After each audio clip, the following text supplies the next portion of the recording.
ng mga birds. We're back in the farm. So, maulan. Ito ang dinat na namin. Green na ang paligid. Ano na yung mga grass. Puno ng bulate. At puti na lang din. Walang hinangin, di ba? So, dahil mataba ang lupa, ang grass matataas na. Kailangan dito ng pang mower. Ayan. So, yung iba nababa na. Nagdala lang kami ng konti dito. Kasi hindi pwedeng lahat itanim dahil hindi rin naman magkakasya sa sasakyan. Dahil dinala ko na yung kahoy na pinutol ko. Yan yung trellis. Ito yung bubong. Ayan.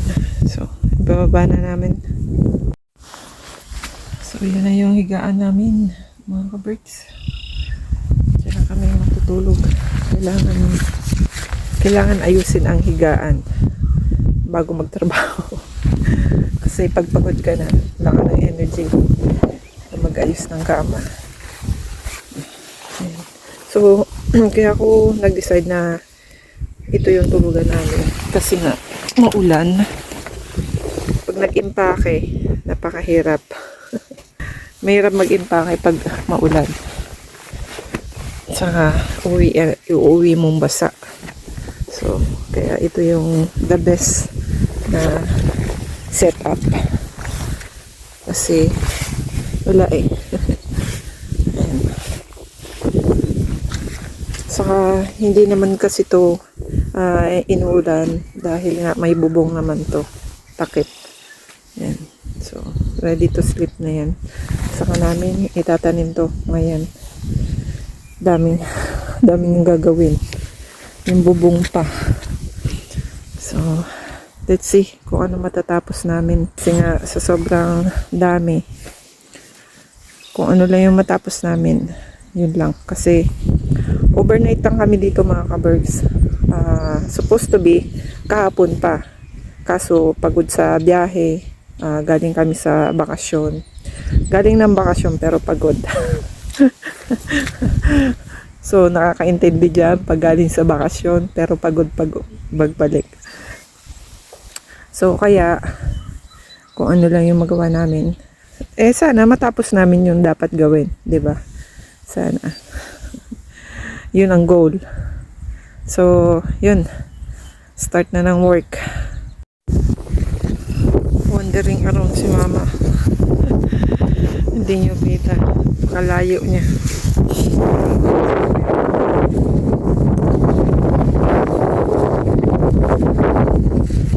Sabi itong hindi kami bukas. Kasi matubig. Possible na may stock. Yan o.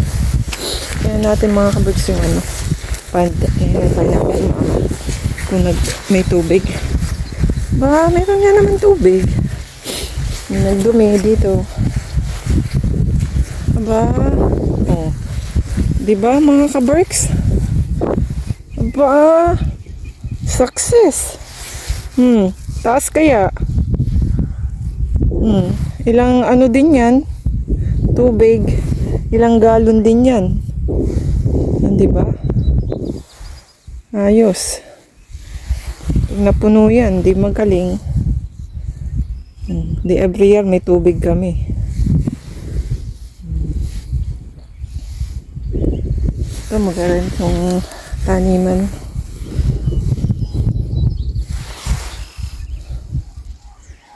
Unti-unti lang. Yung kaya lang. Then expand. Tara na ma!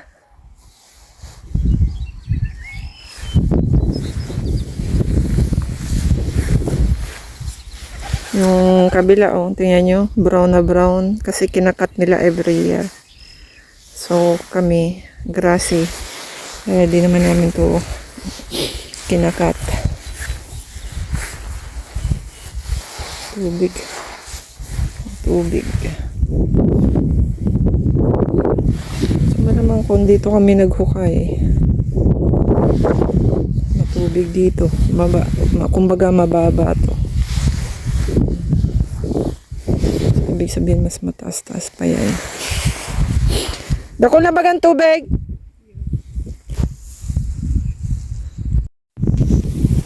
So, assemble na namin yung trellis, mga kaberks.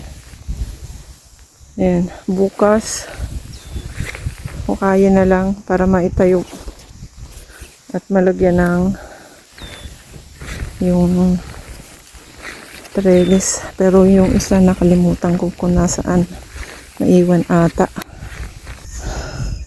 Yung roof pala. Ayan na yung roof.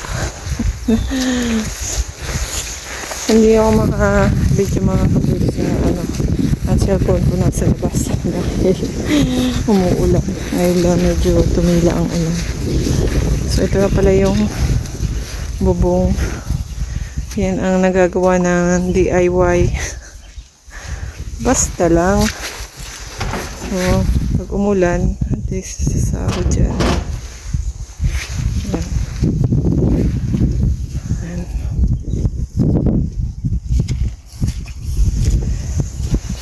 Sobrang putik. Saka ang dami ng lumilipad-lipad. Kasi tumila yung ulan. Ayan.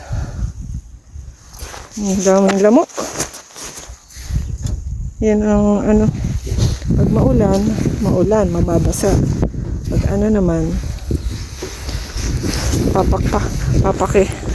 papapaking ka naman ng lamok. Ang taas ng tubig na dun, oh. Yung nilalangoyan ng beaver. Ang taas na. Tingnan natin.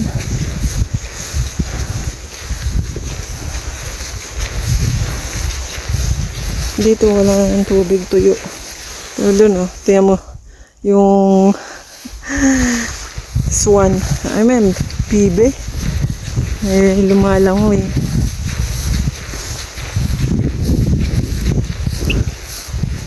Oh, taas nga. Oh, wow. Ganda nun.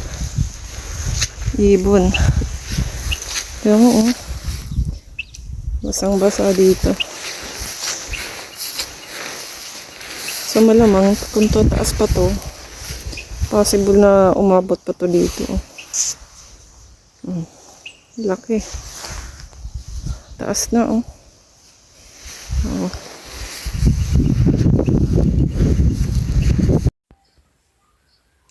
Night mga kabarks. So, alas 8 na, maliwanag pa. Yan. Kasya naman, mahaba naman. So, yung bintana. Kita ba? Yan yung pana namin. Dilim. Saan ba yung driver seat? Ayan, driver seat.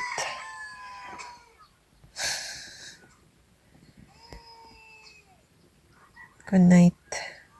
See you tomorrow, mga kaberks. Good morning, mga kaberks.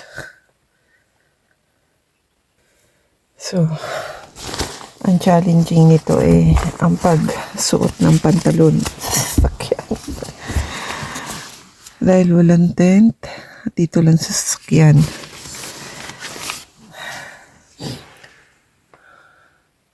Di pa ako lumala. Galing sa higaan. Napunta ako dito sa unahan. Umakbang lang ako. Kasi nga, ayoko pa lumabas ng walang jacket at nakapants. Malamig. Maghinit lang ako ng tubig. So, ganito ang style. Siyempre, unang legs muna. Tapos, ipapasok ang sapatos.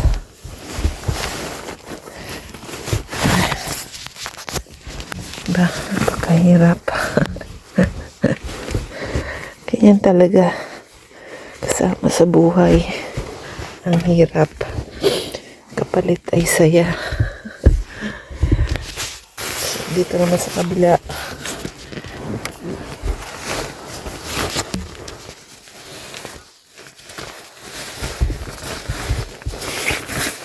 Gagawin ko yung gawa ng paraan.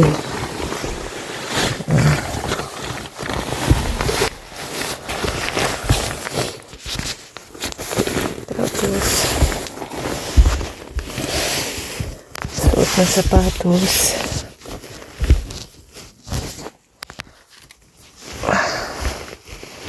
Yun.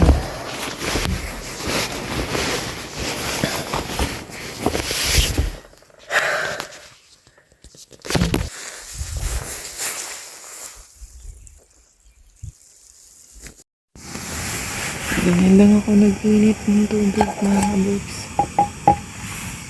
Lapit na. Sa sasakyan. Passenger side. Mahangin sa labas eh. So, ayan yung aming breakfast. Sa tinapay. Breakfast na.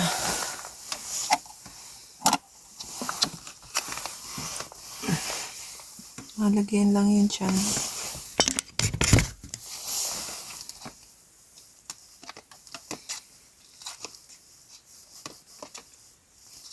Init pa.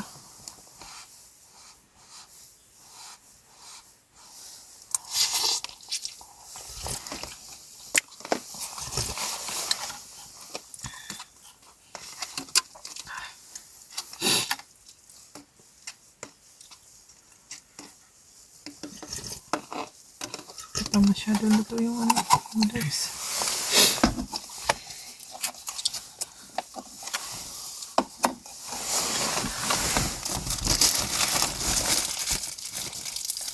Tinapay mo na. Tinapay ma? Yeah.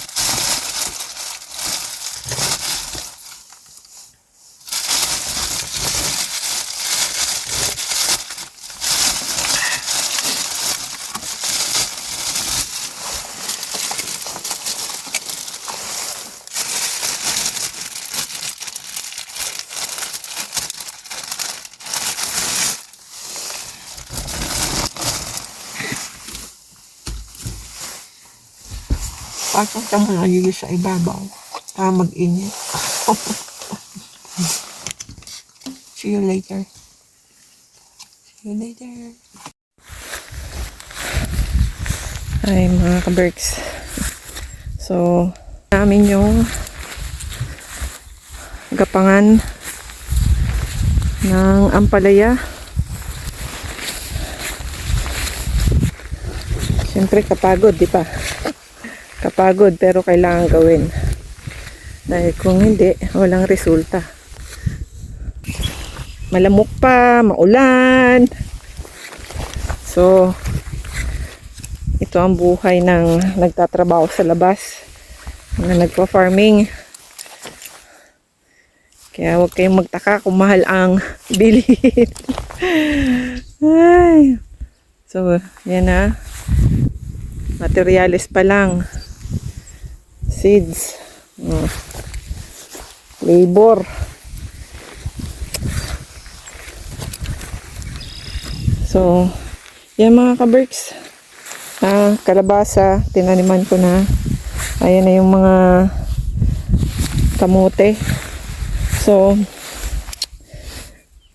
mga ka-berks, sabi ko nga, mainam ng mag-rest kaysa magstay sila sa bahay, namamatay lang din kasi hindi nag-expand ang lupa, ay yung ugat nila. So kaya let's see, hoping ganun talaga ang buhay ng mga nagtatanim, 'di ba? Mga katulad sa Pilipinas, nagtatanim, binabagyo. Hindi natin alam. Ayan. Tapos, ito yung luya. Dito yung luya. Ayan. So, uwi na kami. Uwi na kami mga kabricks. Kasi bukas may trabaho pa. Pinapapak na rin ng lamok. Ayan. So, see you next time. As always, do what makes you happy. Okay? See you mga kabricks. Hindi ako makatingin sa camera dahil ang daming lamok. So, uwi na kami. See you next time.